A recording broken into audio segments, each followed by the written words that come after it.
बिस्मिल्लाहिर्रहमानिर्रहीम। अस्सलाम वालेकुम क्लास सेकंड ईयर।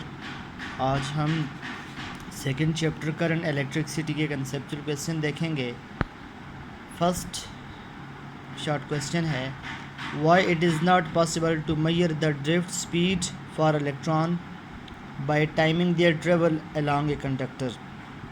सबसे पहले क्लास आप ड्रिफ्ट स्पीड को डिफ़ाइन करें कि ड्रिफ्ट स्पीड होती कौन सी है और क्यों इसको मेजर करना पॉसिबल नहीं है। ड्रिफ्ट वेलोसिटी या ड्रिफ्ट स्पीड एक एवरेज स्पीड होती है जिसके साथ चार्जेस किसी कंडक्टर में मूव करते हैं।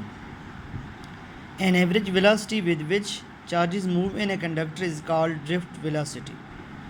It is not possible to measure the drift speed of electron by timing their travel along a conductor due to following reason. Number 1, the drift speed of an electron is directly proportional to electric current.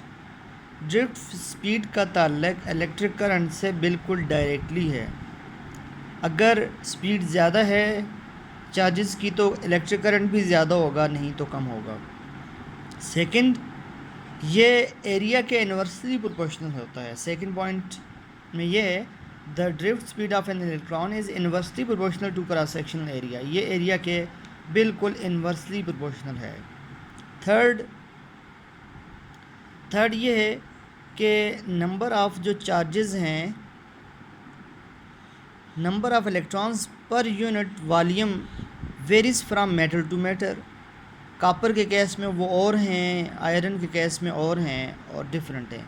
लिहाजा आप time के साथ इनकी speed measure नहीं कर सकते, क्योंकि या तो ये बहुत कम होगी 10⁻⁻5 मीटर पर सेकंड, या ये बहुत ज़्यादा होगी जिसकी वजह से आप मेजर नहीं कर सकते।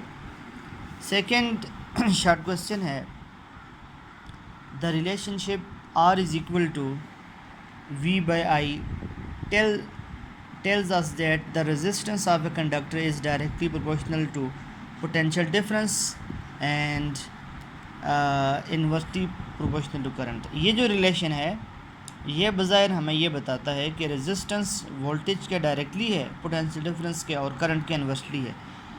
What do you think of this proportion? आप इसके बारे में क्या सोचते हैं?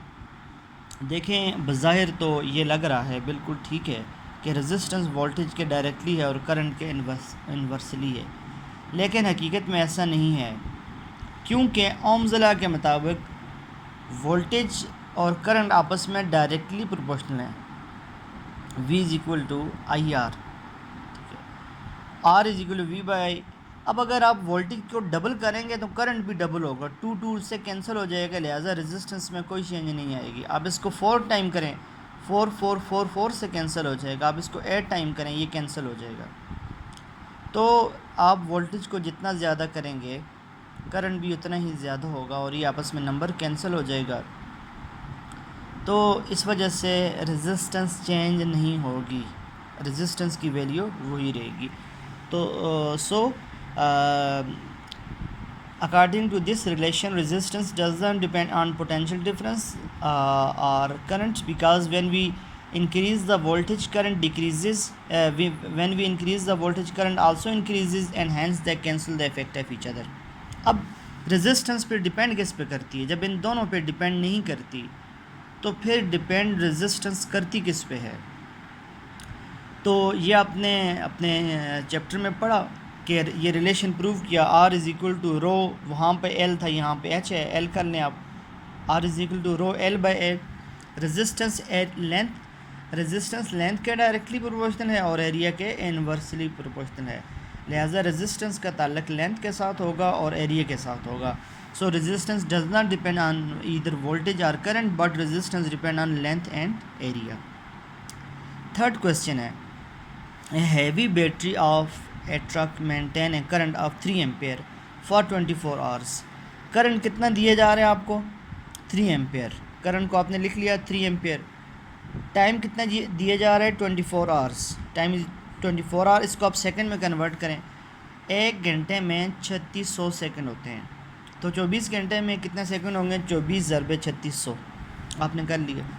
How much charge flows through from the battery during this time. आपने चार्जेस को फाइंड करना है, चार्जेस का फ़्लो कितना है। Q तो वैसे देख फार्मूला ये होता है I is equal to Q by T, ये करंट का फार्मूला है, charge per unit time. Q is equal to I T हो जाएगा, Q is equal to I T. I current की वैल्यू की है, 3 टाइम की वैल्यू आपने पुट की तो आपके पास आंसर आ जाएगा। ये चार्जेस है, चार्ज का यूनिट चूँकि कूलम होता है लिहाजा आखिर में हमने C लिखा हुआ है, इसका मतलब ये कूलम, ठीक है। ये हमारे 3 कंसेप्चुअल क्वेश्चन हो गया।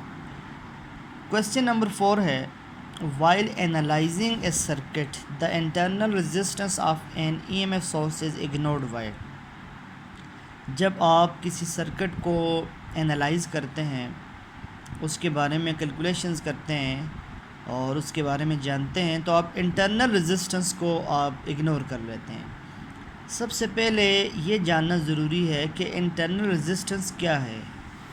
इंटरनल रेजिस्टेंस वो रेजिस्टेंस है जो बैटरी ख़ुद या EMF सोर्स, कोई भी EMF सोर्स ख़ुद अपने फ़्लो ऑफ करंट को देती है। एक तो मेटालिक कंडक्टर्स या कोई भी दूसरी मेटल करंट के फ़्लो को अपोज करती है, वो उसे हम सिंपल रेजिस्टेंस कह देते हैं। लेकिन अगर EMF ख़ुद अपने ही करंट को अपोज करे तो इसको हम कहते हैं इंटरनल रेजिस्टेंस। इसको हम कहते हैं internal resistance. The resistance offered by an EMF source such as a battery to its own flow is called internal resistance. The value of internal resistance is very small.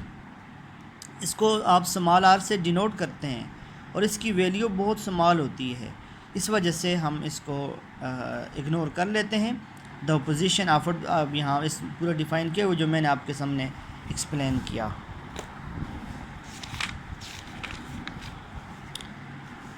तो आप देखें आप देखें कि इसकी वैल्यू बहुत स्मॉल है, जिसकी वजह से हम इसको इग्नोर कर लेते हैं। शॉर्ट क्वेश्चन नंबर 5 है, under what circumstances can the terminal potential difference of A battery exceed it's EMF। हाँ, ये एक बहुत इम्पॉर्टेंट कंसेप्चुअल क्वेश्चन है और कई दफ़ा एग्ज़ाम में रिपीट हुआ है। ये कई दफ़ा एग्ज़ाम में रिपीट हुआ है क्लास। तो क्लास वैसे आम तौर से जब यहाँ ये है कि क्या टर्मिनल पोटेंशियल डिफरेंस EMF से ज़्यादा हो सकती है, तो क्वेश्चन ही ये बता रहा है कि जनरली EMF ज़्यादा होती है पोटेंशियल डिफरेंस से। जनरली अगर हम बात करें आम तौर से, तो EMF टर्मिनल पोटेंशियल डिफरेंस से ज़्यादा होती है। लेकिन कुछ कंडीशंस ऐसी हैं कि जिसमें पोटेंशियल डिफरेंस, जो टर्मिनल पोटेंशियल डिफरेंस है, वो ज़्यादा हो जाता है। ये कौन सी कंडीशन होती है?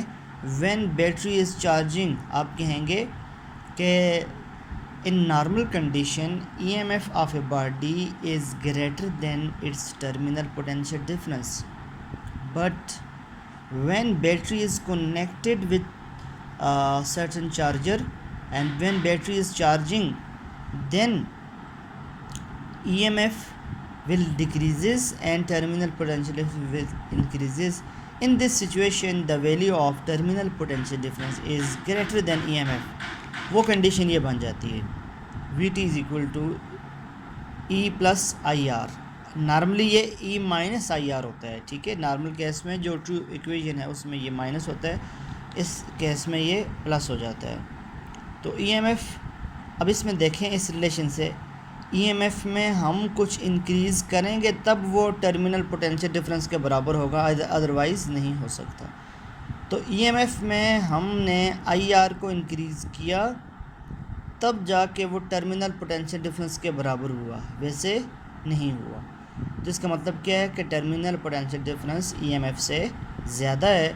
और इस इक्वेशन को आप ऐसे भी लिख सकते हैं, ये IR इस तरफ प्लस से इस तरफ जाके माइनस हो जाएगा, E is equal to VT minus IR। आपने इस इक्वेशन को ऐसे भी लिखा। तो इसका मतलब यही है कि आप टर्मिनल पोटेंशियल डिफरेंस से कुछ माइनस करेंगे तब जाके वो IR के बराबर होगा और ये EMF होगी, ठीक है।